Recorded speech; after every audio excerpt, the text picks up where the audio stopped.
ஏன்டா உம்முன்னு இருக்க? என்னாச்சு? என் லவ் மேட்டரை எப்படி எங்க அப்பாட்ட சொல்லுதுன்னே தெரியல மச்சான். ஒரே கன்ஃபியூஷனா இருக்குடா.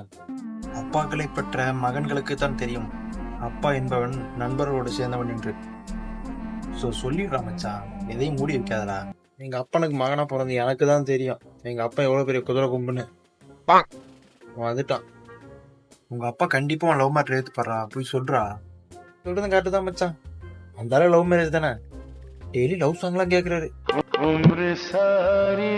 எதுக்கும் போய் சொல்லி பார்ப்போம்.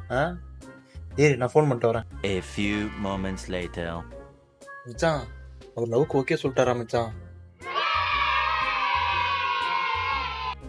அப்புறம் என்ன, ஒரே குஷிதான் மச்சான். மறக்காம ட்ரீட் வச்சிடறா. பொண்ணு யாருன்னு கேட்டாரா? நானும் சொன்னேனா உன் வீட்டுக்கு வந்தா கை காலெல்லாம் உடைச்சு விடுவேன். வந்துடாத வீட்டுக்குன்னு சொல்லி கோவமா சொல்லிட்டாரா. ஆமா, பொண்ணு யாரு?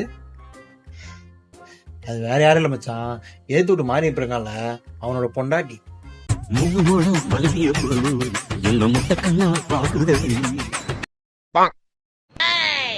இதெல்லாம் எனக்கு முன்னாலேயே தெரியாம போச்சு.